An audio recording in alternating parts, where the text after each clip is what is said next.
May 26, 1941. Dawn breaks gray over the North Atlantic.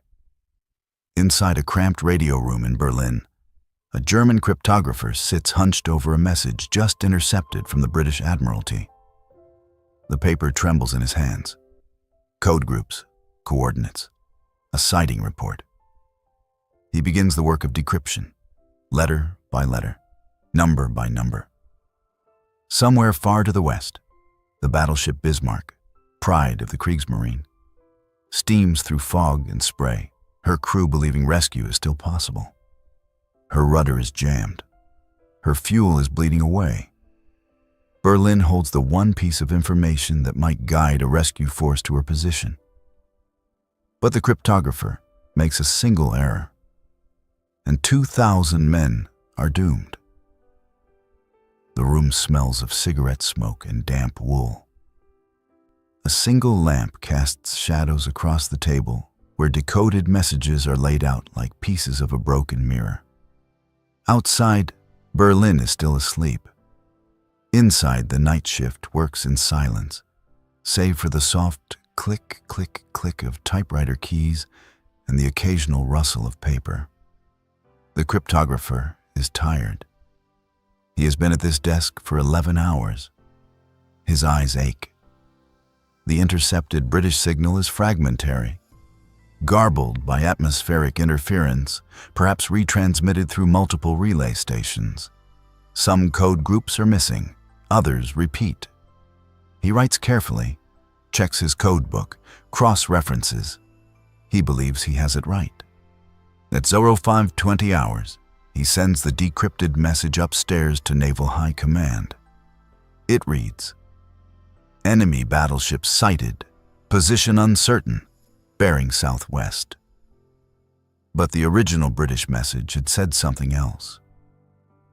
Something precise, something that might have changed everything. 3 days earlier, the Bismarck had been invincible. She had sailed from Gdynia on May 18th with the heavy cruiser Prince Eugen, tasked with breaking into the Atlantic to hunt Allied convoys. She was the largest battleship Germany had ever built, 823 feet long, displacing over 50,000 tons fully loaded, armed with 8 15-inch guns. Her crew believed in her. Admiral Gunther Lütjens, commanding the operation, believed in her. On May 24th, off the coast of Greenland, she met the British battlecruiser HMS Hood, the pride of the Royal Navy, and destroyed her in less than 6 minutes. A single salvo from Bismarck's main battery penetrated Hood's magazine. The explosion tore the ship in half. Of 1,418 men aboard, only 3 survived. It was a stunning victory. Berlin celebrated. Radio broadcasts hailed the triumph. In the wardrooms of the Kriegsmarine, officers raised glasses of schnapps.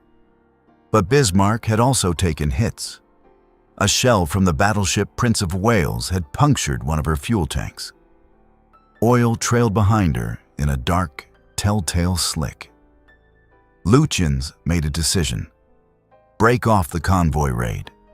Head for the French port of Brest for repairs. He thought he could make it. For nearly 30 hours, Bismarck evaded British pursuit, slipping into fog and mist, her crew daring to hope. Then, on the evening of May 26th, a single torpedo from a British Swordfish biplane struck her stern. The rudder jammed. She could only steam in circles. Here is what Berlin did not fully understand that morning. British naval strength in the Atlantic. At least 6 battleships and battlecruisers were converging on Bismarck's position. More than 20 destroyers formed the outer screen. Aircraft carriers Ark Royal and Victorious were launching strike after strike. German naval weakness. No heavy surface units could reach Bismarck in time. U-boats were too far south, struggling against heavy seas. The Luftwaffe, which might have provided air cover, had no long-range bombers stationed in France, capable of reaching that far into the Atlantic. Fuel and damage. Bismarck had lost 1,000 tons of fuel oil from the earlier hit. Her maximum speed had dropped from 30 knots to roughly 16 knots due to the jammed rudder.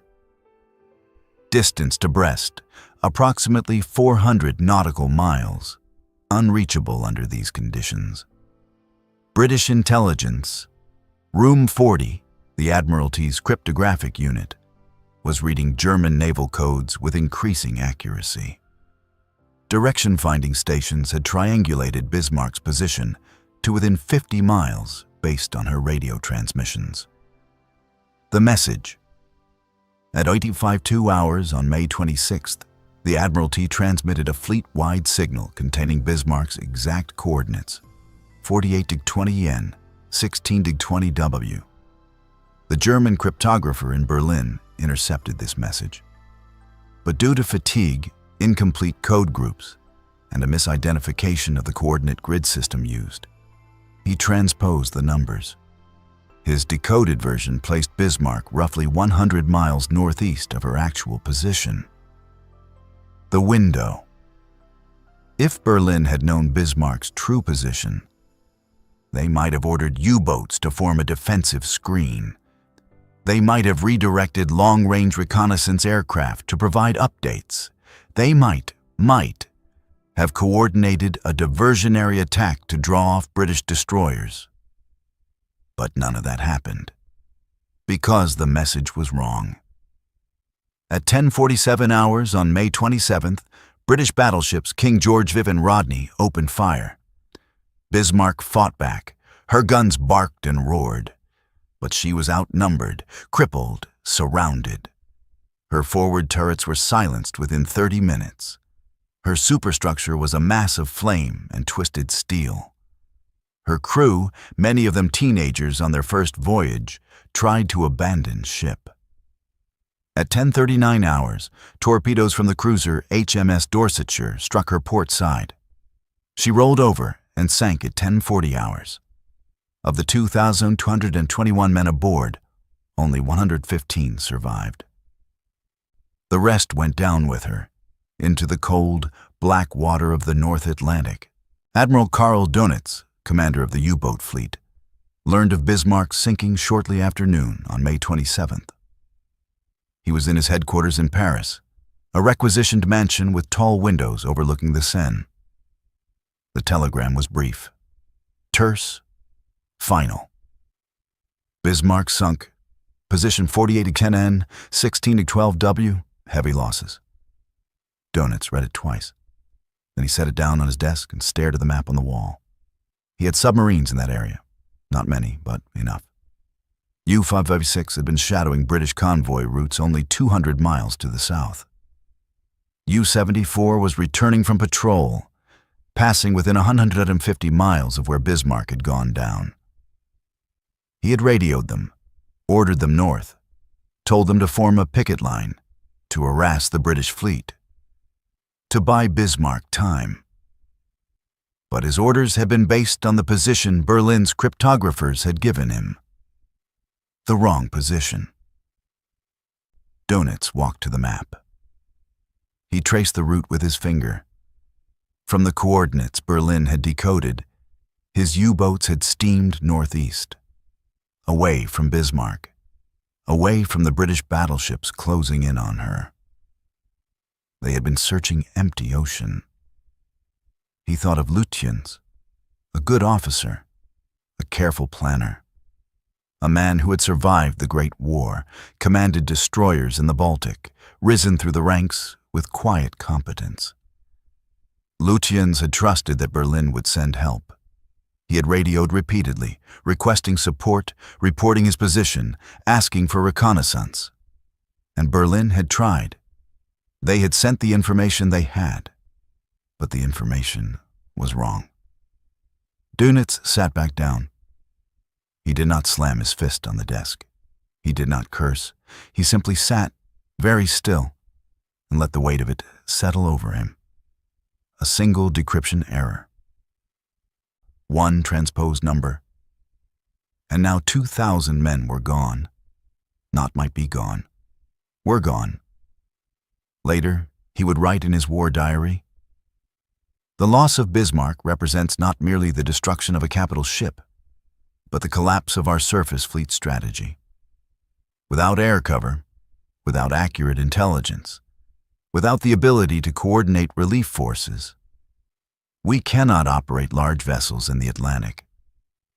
The era of the battleship, for Germany, is over." He did not write about the cryptographer's mistake.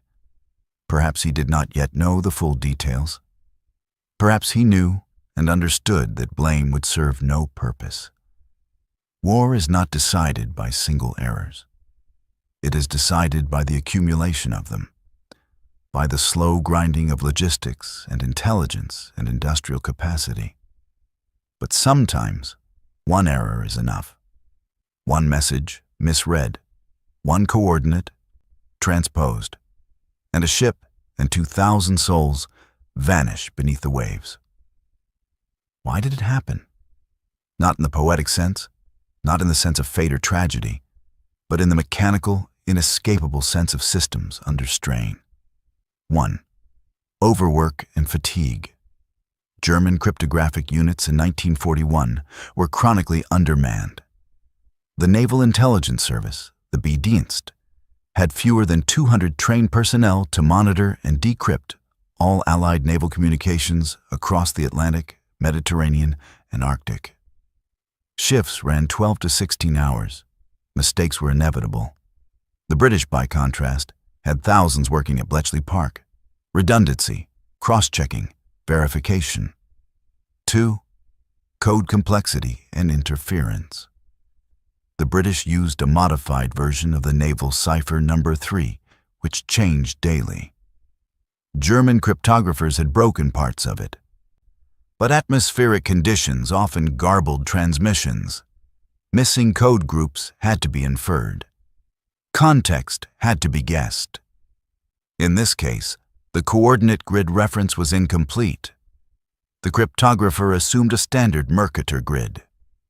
The British had used a modified Admiralty grid. A small difference. A fatal one. 3. Lack of coordination, even if the position had been decoded correctly. There was no unified command structure to act on it swiftly.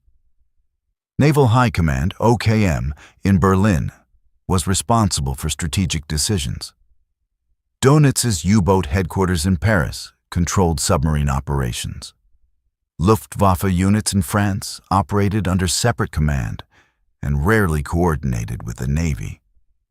By the time accurate intelligence could be processed, verified, and transmitted to operational units, hours, sometimes a full day, had passed.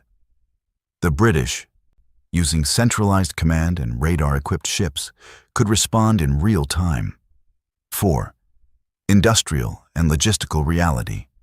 Germany had 2 operational battleships in 1941, Bismarck and Tirpitz. Britain had 15 capital ships in active service, with more under construction. Germany produced roughly 25 submarines per month in 1941. Britain produced over 200 escort vessels, destroyers, and corvettes annually, plus repairs and refits. Germany's surface fleet was a prestige project, a symbol of power, but strategically, it was unsustainable. Every sortie was a gamble. Every engagement risked losses that could not be replaced. Bismarck was not sunk because of a single decryption error. She was sunk because she was alone, because the Luftwaffe could not reach her, because British radar and code-breaking had turned the Atlantic into a hunting ground, because Germany's naval strategy was built on hope, not logistics. The missed message was simply the final variable in an equation that had already been solved. 5. The human element. In the end, wars are fought by people. Tired people, overworked people, people making decisions with incomplete information under impossible pressure. The cryptographer in Berlin did his best. Lutyens did his best. Dönitz did his best. But best is not always enough. Sometimes the margin between survival and annihilation is so thin that a single transposed digit can tip the balance. And once the balance tips, there is no recovering it. After Bismarck sank, Germany never again attempted a major surface raid into the Atlantic. Tirpitz, her sister ship, spent most of the war hiding in Norwegian fjords, a fleet in being, powerful, but paralyzed by fear of British air and naval superiority. The U-boat war continued. Dönitz's submarines would sink millions of tons of Allied shipping before the tide turned. But the dream of a German surface fleet challenging Britain for control of the seas died on May 27, 1941. In Berlin, the cryptographic error was quietly noted. Procedures were reviewed, shifts were adjusted, more personnel were assigned. But the 2,000 men lost with Bismarck didn't come back. Their families received telegrams, black-bordered, brief, died for Führer and fatherland. No mention of the jammed rudder, no mention of the fuel leak, no mention of the message that might have saved them. In Britain, the sinking of Bismarck was a moment of triumph. Churchill called it a great victory. The newsreels played footage of sailors cheering, of the Prime Minister raising a glass. But among the survivors pulled from the water, there was little triumph. They spoke of the cold, the oil-slicked waves, the cries of men who could not be reached. War, in the end, is not a story of heroes and villains. It is a story of young men sent to die in the cold waters of the North Atlantic because someone, somewhere, made a mistake with a code group. It is a story of messages sent and not received, of decisions made on incomplete information, of the crushing weight of industrial might and the fragility of human judgment.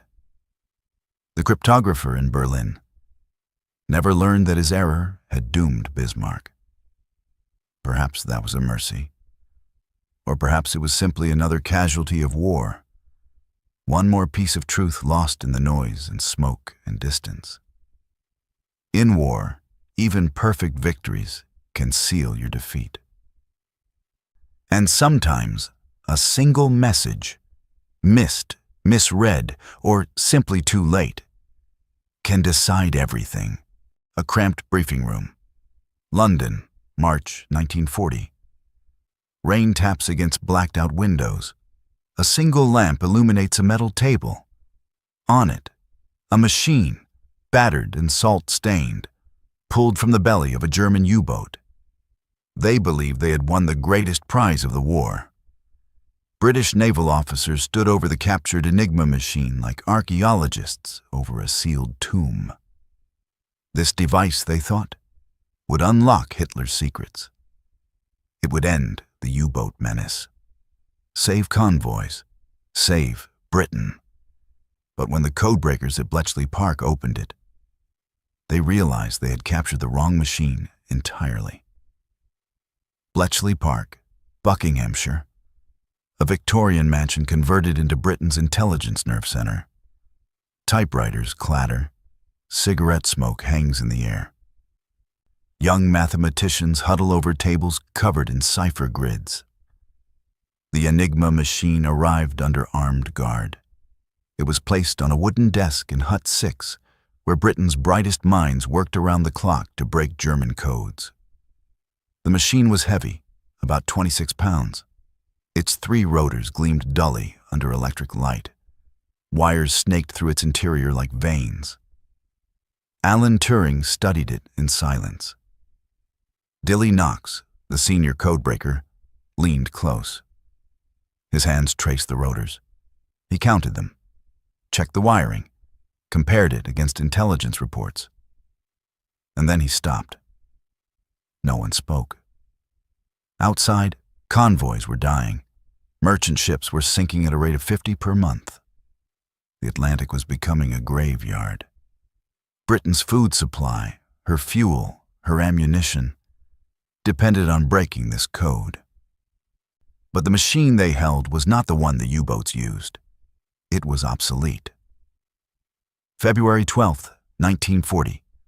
The North Sea, off the coast of Scotland. HMS Gleaner, a Royal Navy minesweeper, closes in on U-33, a wounded German submarine surfacing in distress. The capture of U-33 had been celebrated as a triumph. The British destroyer depth-charged the submarine until it surfaced. German sailors scrambled onto the deck, hands raised. Some jumped into the freezing water. 3 drowned. The rest were taken prisoner.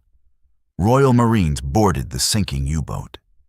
In the chaos, water flooding the compartments, the hull groaning, they grabbed everything they could. Papers, charts, code books. And then, in the radio room, bolted to a steel desk, an Enigma machine. It was the first time the British had physically captured one. Intelligence officers in London were elated. Winston Churchill himself was briefed. The Admiralty believed this was the breakthrough they needed. If they could read German naval codes, they could track U-boat positions, reroute convoys, save lives. But Enigma was not one machine. It was a family of machines. Dozens of variants, each more complex than the last. The German Navy used a 3-rotor model with additional plug settings and rotating reflectors. The machine from U-33 was an older, simpler 2-rotor model used by low-priority German units. It could decode training messages, weather reports, administrative traffic. But it could not break the operational codes that controlled the wolf packs hunting Allied convoys. Britain had captured a relic, and the killing continued. A map room in the Admiralty. Pins mark sunken ships across the Atlantic. Red lights cluster along convoy routes like blood in water. The scale of Britain's miscalculation became clear within weeks. March 1940. 23 Allied merchant ships sunk. 107,000 tons of cargo lost. April 1940. 43 ships sunk. 158,000 tons lost. May 1940. 55 ships sunk. 288,000 tons lost. The U-boats were not guessing. They were coordinated, precise. Wolfpack struck at night, submerged before dawn, regrouped using encrypted radio transmissions. Every order, every rendezvous point, every target was protected by the naval Enigma. And Britain could not read it. Bletchley Park. Dilly Knox paces in front of a blackboard covered in equations. Turing watches, expressionless. The 2-rotor Enigma from U-33 had 17th half of 176 possible settings. The naval 3-rotor Enigma had 159 quintillion possible settings per message, 158,962, 5 IV, 217,826, 360,000 dollars to be exact. Without the correct rotor wiring, plug board settings, and daily key lists, breaking it was mathematically impossible. Even with the machine, they needed the code books. And those were kept in weighted bags designed to sink if a U-boat was captured. The Germans changed their keys daily, sometimes twice daily. Every 24 hours, Britain's codebreakers started from zero. A convoy at night, silhouettes of freighters against the moon. Then, an explosion. Orange fire blooms against black water. By the end of 1940, over 1,000 Allied ships sunk. 4 million tons of cargo lost. 30,000 sailors dead. Britain was losing the war at sea. Not because of superior German tactics, not because of better submarines, but because Britain could not read the messages. Return to Bletchley. A teletype machine spits out intercepted German signals, rows of gibberish, meaningless letters. The Admiralty pressed for results. Knox's team worked 18-hour shifts. They built bombs, mechanical computers designed to test rotor settings at speed. But without knowing the exact rotor wiring used by the Kriegsmarine, the bombs were useless. Britain was fighting blind. Churchill called the U-boat war the only thing that ever really frightened me during the war. And the Enigma from U-33 sat in a glass case, a symbol of false hope. Close-up of the captured machine. Dust gathers on its keys. The British had the machine, but they did not have the code. And in war, that distinction is everything. November 1940. A late-night meeting in a basement office at Bletchley Park.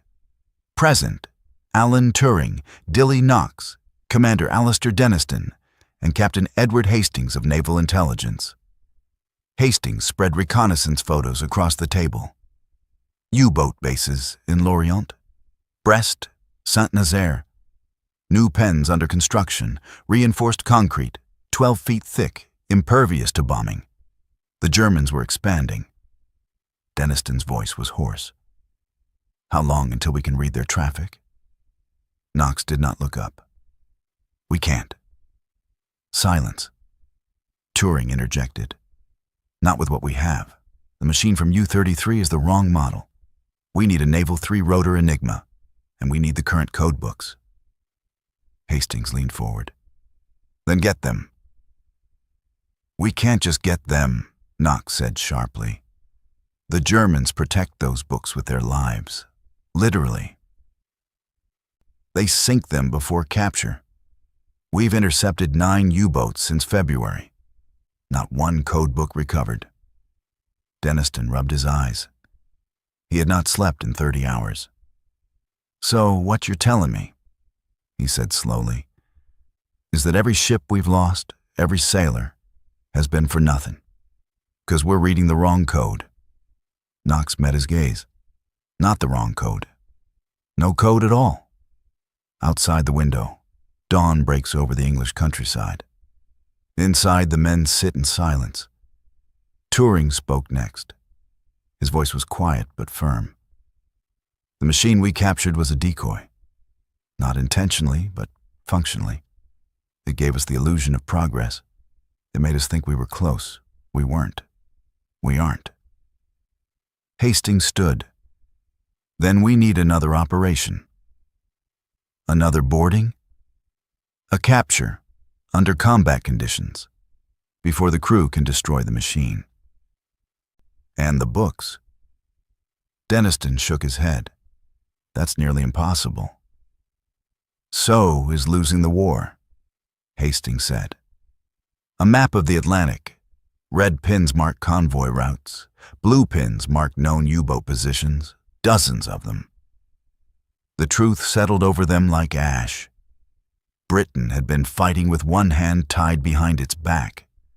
Not because the enemy was stronger, but because Britain had believed in a victory that was never real. They had celebrated the capture of U-33. They had paraded the Enigma machine in classified briefings. They had told themselves they were winning the intelligence war. But the U-boats had never stopped. The convoys had never been safe. And every day they spent decoding the wrong machine was another day the Atlantic turned red. Close-up of Turing's face, his expression is unreadable. He understood what the others were still processing. This wasn't a setback. It was a miscalculation that had already cost thousands of lives. And it would cost thousands more before they could fix it. Knox extinguished his cigarette. We need the real Enigma, he said, or we lose the Atlantic. Denniston nodded. Then we take one. Not might be lost. Was lost, unless they acted now. A chalkboard covered in diagrams, rotor schematics, wiring charts, frequency tables. The failure was not one of courage or effort. It was structural, mathematical, inevitable. Why the 2-rotor Enigma was useless. The machine from U-33 used an older encryption system. 2 rotors instead of 3. No plugboard complexity. fixed reflector wiring. It was designed for low-security communications, coastal stations, supply units, administrative traffic. The naval Enigma was different. It used 3 rotors selected from a set of 8. The plug board added 10 cable swaps, scrambling the input before it even reached the rotors. The reflector was adjustable. The key settings changed daily, sometimes hourly. Even with the machine, you needed the code books to know which 3 rotors to install, what order to place them, the plug board configuration, the starting position of each rotor. Without those books, the machine was just a mechanical curiosity. Why the Germans were so hard to catch? German U-boat doctrine was built around secrecy. Code books were printed on water-soluble paper. If a boat was boarded, the radio operator had one job: destroy the books, throw them overboard in weighted bags, burn them, shred them. Between 1939 and 1941, the Royal Navy intercepted or sank 17 U-boats.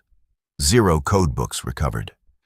The Germans had drilled this into their crews: protect the Enigma, at all costs, a German U-boat interior. A radio man clutches a canvas bag marked Geheim. The boat shudders under depth charges.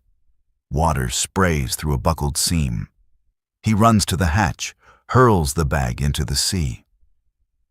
The British didn't just need luck. They needed a U-boat to be captured so quickly, so unexpectedly, that the crew couldn't destroy the evidence. That required perfect timing, perfect intelligence, and perfect violence. Why Britain couldn't just build a better machine? Bletchley Park tried. Turing's bombs, electromechanical devices that tested rotor positions at high speed, could theoretically crack Enigma. But only if the cryptanalysts knew the rotor wiring. Without that, the bombs tested the wrong possibilities. It was like trying to pick a lock when you don't know how many pins are inside. By late 1940, Britain had 8 bombs operational. None could break naval Enigma. A bomb machine in operation. Relays click, rotors spin. A strip of paper spits out gibberish.